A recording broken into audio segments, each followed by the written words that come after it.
Assalamualaikum warahmatullahi wabarakatuh. Perkenalkan, nama saya Hindun Kotrus Saadah dari Prodi D3 Manajemen Informatika dengan NPM 04403321370041. Insya Allah di sini saya akan memaparkan tugas ujian tengah semester mata kuliah agama.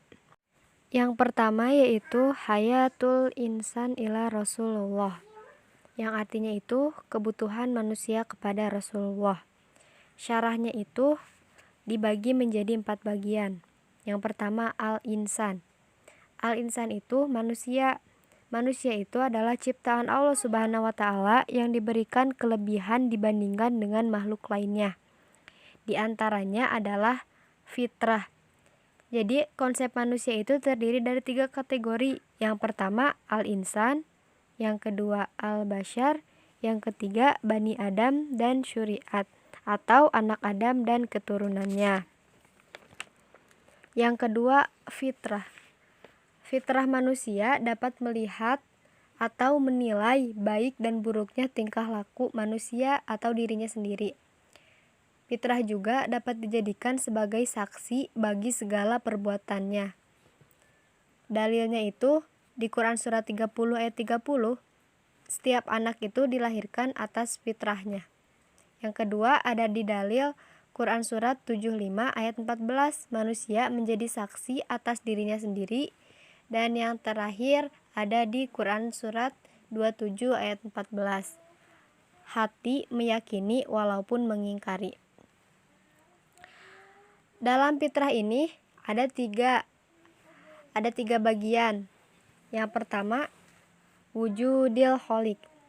Kewujudan pencipta merupakan suatu yang tidak dapat diingkari.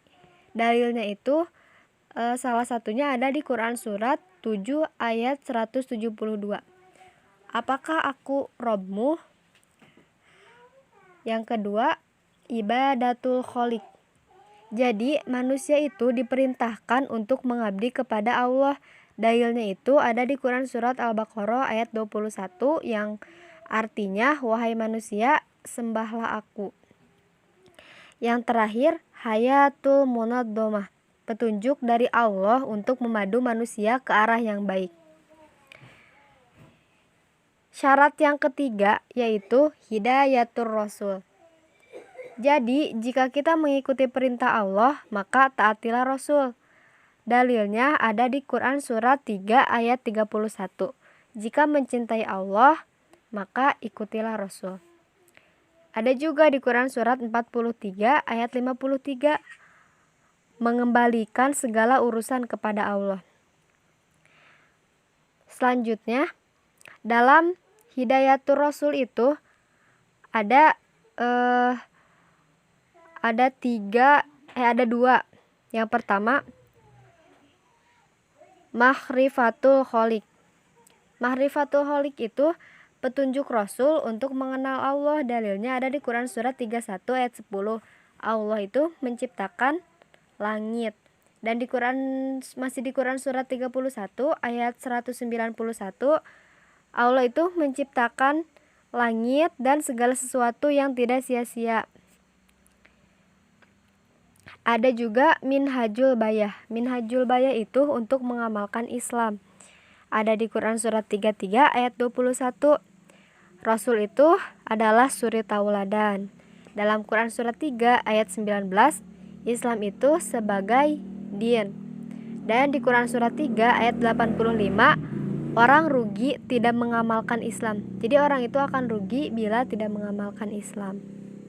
Syarat yang keempat adalah ibadatus sholih. Ibadatus sholih adalah menyembah Allah dengan panduan Rasul. Dalilnya ada di Quran surat 21 ayat 25.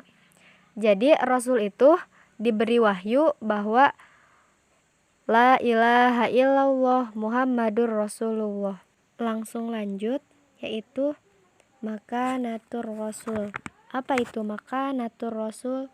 Makanatur Rasul adalah kedudukan Rasul. Yang pertama ada abid min ibadillah, hamba di antara hamba-hamba Allah.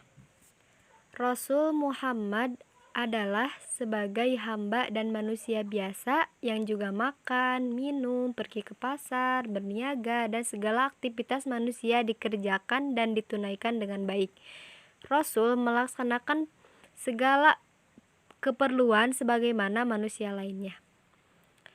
Yang pertama, al-insan, manusia. Rasul juga manusia, digambarkan makan. Perilaku ini menggambarkan suatu aktivitas sehari-hari manusia. Apabila Rasul sebagai manusia, maka dakwah mudah dilaksanakan dan mudah diterima.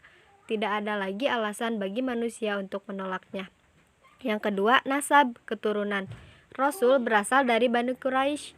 Bapaknya bernama Abdullah, ibunya bernama Aminah.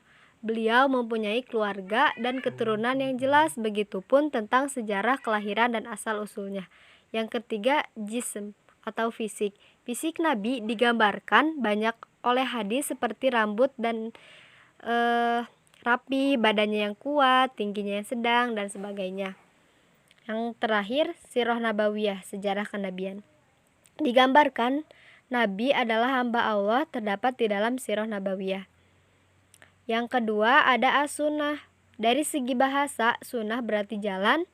Maksud sunnah Nabi adalah segala sesuatu yang disebutkan dan diamalkan. Yang kedua, ada fikih. Yang pertama, fikih. Bagi seorang muslim, dakwah tentunya menghadapi banyak rintangan. Selain dari bagaimana harus menjalani hidup ini dengan sempurna, peranan hukum atau aturan sebagai panduan yang membawa kita ke arah yang sempurna. Yang ketiga, Rasul minal mursalin, Rasul di antara Rasul-Rasul. Yang pertama, tabligh atau menyampaikan risalah. Peranan Rasul yang utama adalah menyampaikan risalah Allah, karena inilah yang membedakan dengan manusia biasa. Yang kedua, ada amanah, menunaikan amanah. Rasul telah menunaikan amanahnya sebagaimana Rasul menyampaikan risalah kepada manusia. Yang ketiga, imamatul ummah, pemimpin umat. Nabi Muhammad sebagai Rasul juga sebagai iman yang bertanggung jawab atas umatnya. Muhammad selain sebagai hamba biasa, juga sebagai Rasul yang mempunyai keutamaan dan ciri-ciri kerasulan. Yang keempat, dakwah nabawiyah, yaitu Al-Quran dan juga sirah banyak menjelaskan bahwa muncul fikih dakwah yang sesuai dengan realitas, tuntunan, keadaan, dan respon setempat. Lanjut, materi terakhir adalah sifat-sifat Rasul. Sifat-sifat Rasul, Rasulullah SAW memiliki sifat kerasulan. Di antaranya adalah sebagai berikut. Pertama, al-basyariyatul kamilah, kemanusiaan seutuhnya. Rasulullah SAW adalah manusia seperti manusia yang lainnya. Ia bukan bangsa malaikat atau jin, bukan manusia atau setengah malaikat, dan bukan manusia atau setengah jin. Akan tetapi Rasulullah SAW adalah bangsa manusia seutuhnya, memiliki jasad seperti manusia pada umumnya. Sebagai manusia biasa yang mendapat wahyu, beliau dan Rasulullah SAW mendatangkan hal baru yang dikehendaki oleh Allah. Kedua, al-ismah, terpelihara dari kesalahan dan dosa. Karena memiliki sifat al-basyariyah, kemanusiaan, maka Rasulullah mungkin saja pernah berbuat salah atau keliru, tetapi kesalahannya itu akan segera diluruskan oleh Allah Subhanahu wa Ta'ala, sehingga beliau terpelihara dari berlarut-larut dalam kesalahan dan dosa. Inilah yang disebut sifat ismah, terlindungi, terjaga, terhindar dari kesalahan dan dosa. Ketiga, as-sidqu, jujur. Jujur adalah sifat utama yang harus dimiliki setiap insan, terlebih bila ia adalah orang yang mengajak kepada nilai-nilai luhur dan mengabarkan hal-hal yang gaib. Rasulullah SAW bersifat jujur. Beliau tidak berdusta tentang apa yang diwahyukan kepadanya dari Allah Subhanahu wa Ta'ala. Keempat, al-fatonah, cerdas. Termasuk kesempurnaan yang harus dimiliki seorang rasul adalah kecerdasan, karena ia bertugas memimpin umat manusia. Dalam menjalankan tugasnya, Rasulullah dibekali oleh Allah Subhanahu wa Ta'ala sifat fatonah atau cerdas, sehingga dapat menjelaskan wahyu Allah kepada seluruh umat manusia dengan baik. Kelima, al-amanah, terpercaya.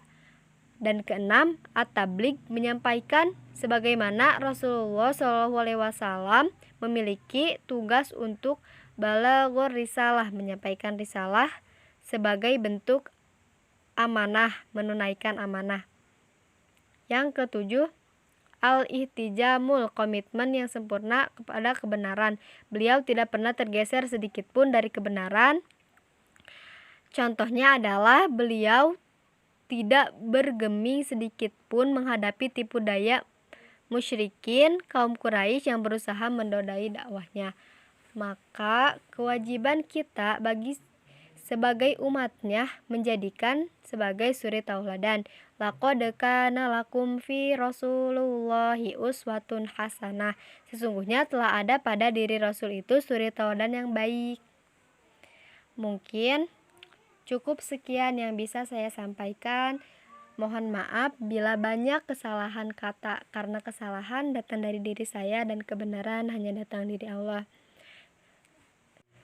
Jazakumullah khairan kasiron. Wassalamualaikum warahmatullahi wabarakatuh.